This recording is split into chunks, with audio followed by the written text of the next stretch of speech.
यीशु मसीह के सामर्थी नाम में एक बार फिर से आप सभी प्रिय मित्रों का मेरा यानी भाई अजीत होरो का बहुत बहुत नमस्कार। धन्यवाद करता हूँ मेरे प्रिय मित्रों कि लगातार हम इस मनन श्रृंखला में निरंतर आगे बढ़ते जाते हैं। बार बार हमने विचार किया कि हम कुछ बातों को ना कहें, उसके बाद हमने बार बार ये विचार किया कि कुछ बातों को हम ना देखें, और आज हम इसी मत देखिए श्रृंखला की अगली कड़ी में चलेंगे। मनन के लिए आज आपके सामने जो पद मैं लेकर आया हूँ वो पाया जाता है उत्पत्ति 25 और उसका 29 और 30 मैं इस समय पढ़ूँगा। यहाँ लिखा है, याकूब भोजन के लिए कुछ दाल पका रहा था। एसाव मैदान से थका हुआ आया।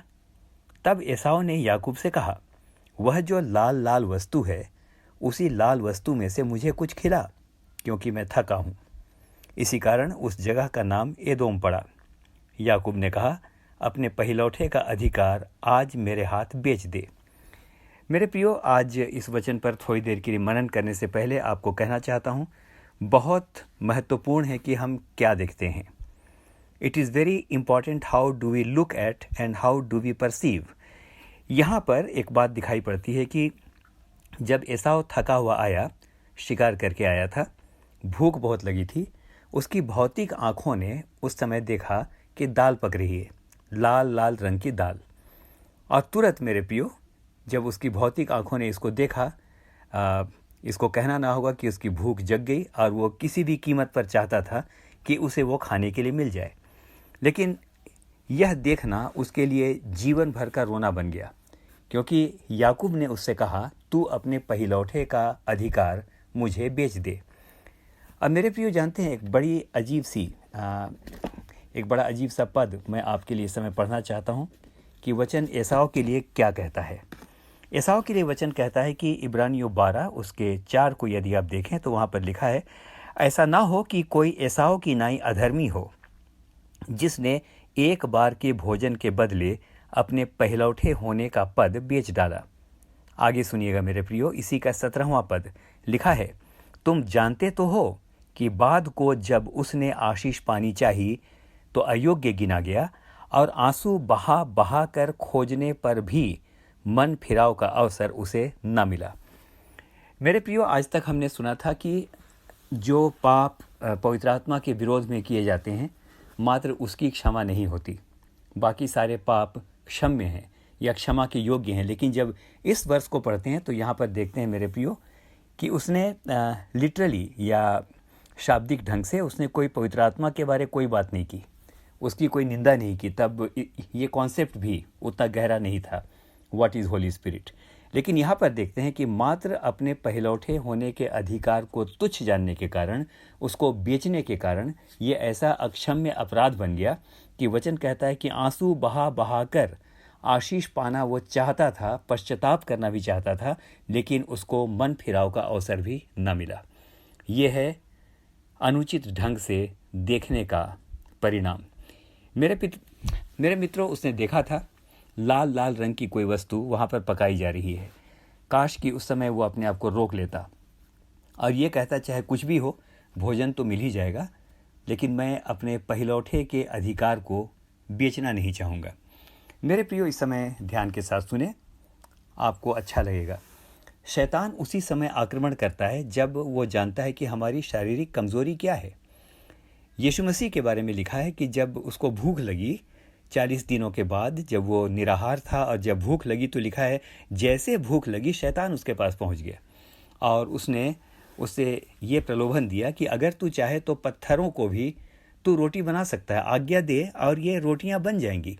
शैतान जानता है किस समय हमारी कौन सी कमज़ोरी है और उसी के आधार पर वो हमारे जीवनों में आक्रमण करता है। मेरे प्रियो, इस समय आपने इस बात को ध्यान से सुना होगा कि मात्र उसका उस लाल लाल दाल को देखना उसके पूरे पतन का कारण बना।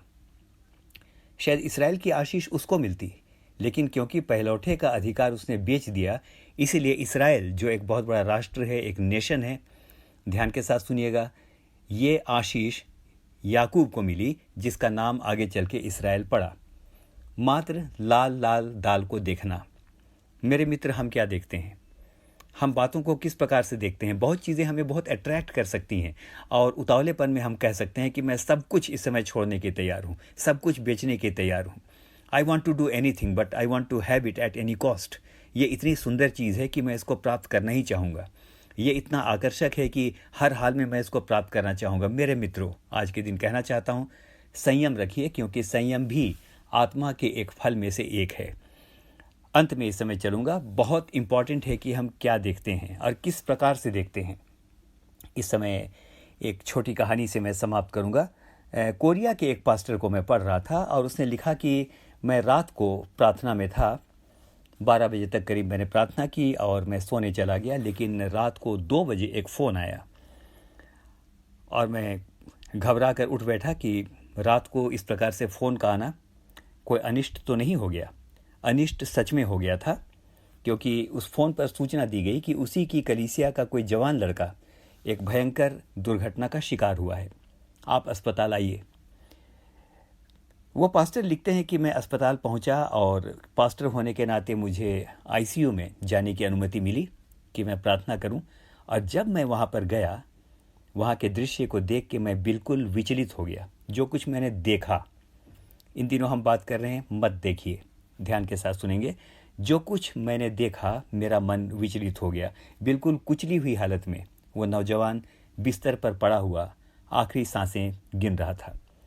मेरी समझ में नहीं आया कि मैं प्रार्थना क्या करूं। मैंने थोड़ी देर के लिए आंख बंद की तो पवित्र आत्मा ने कहा, थोड़ी देर के लिए ठहरा रह और दर्शन में देख कि मैं तुझे क्या दिखाता हूं। और मेरे प्रियो, उस पास्टर ने लिखा कि जब मैं प्रार्थना में झुका, मैं थोड़ी देर के लिए आईसीयू से बाहर गया, मैं बेंच में बैठ गया, मैं हाँफ रहा था, मैं घबराहट में था। अब मैंने कहा, प्रभु इसमें क्या दर्शन देखूं।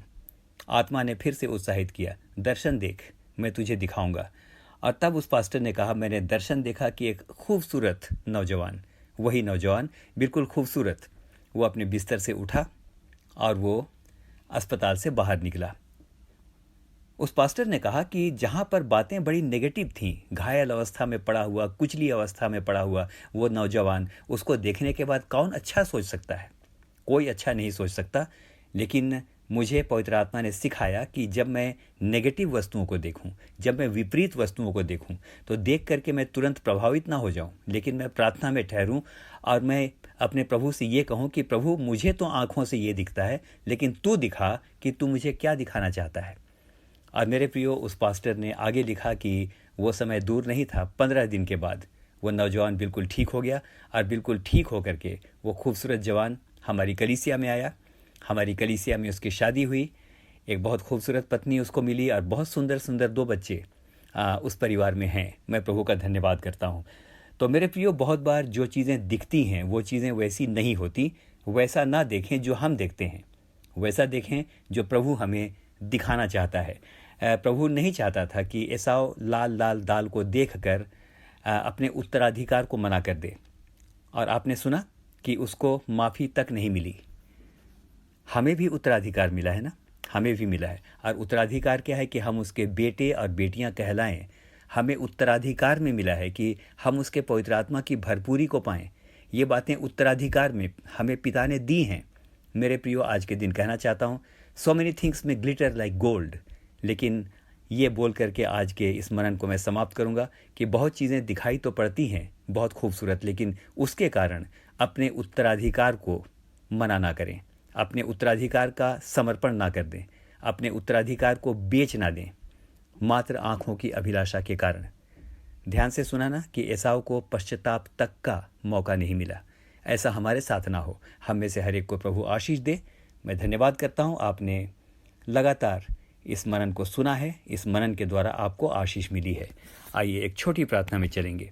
प्यारे प्रभु जी, आपका धन्यवाद करता हूँ इस समय के लिए। और एक बार फिर से कहना चाहता हूँ, चीज़ें जो दिखती हैं वो वैसी नहीं होती।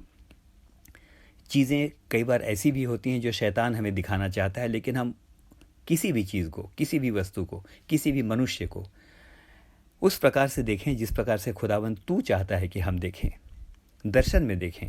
खुदावंद आज के दिन ताकत दे, अपने उजड़े हुए घर को देखें। आज के दिन ताकत दे, अपने बच्चों को देखें। आज के दिन ताकत दें कि हम अपने बीमार जिस्मों को देखें। और हमें ताकत दें कि हम अपने आप को और अपने आसपास के वातावरण को वैसा ना देखें जैसा वो दिखाई पड़ता है, लेकिन प्रार्थना के साथ आत्मा की अगुवाई में हम वैसा देखें जैसा वास्तव में प्रभु आप हमको दर्शन में देना चाहते हैं। हम में से हर एक की सहायता कीजिए। धन्यवाद करता हूँ प्रार्थना को सुनने के लिए। अगर हम सेवक हैं तो हम में से हर एक को दिखाइए कि सेवा का भावी भविष्य किस प्रकार से है, वैसा नहीं जो हमको दिखता है, लेकिन वैसा जो आप दिखाना चाहते हैं। परमेश्वर हमारी आँखों को खोल दे। राजा दाऊद की तरह कहना चाहता हूँ, हे यहोवा मेरी आँखों को खोल दे ताकि मैं तेरी व्यवस्था की गंभीर बातों को देखने पाऊँ। धन्यवाद करता हूँ प्रार्थना को सुनने के लिए, यीशु मसीह के नाम पर आमीन और फिर से आमीन।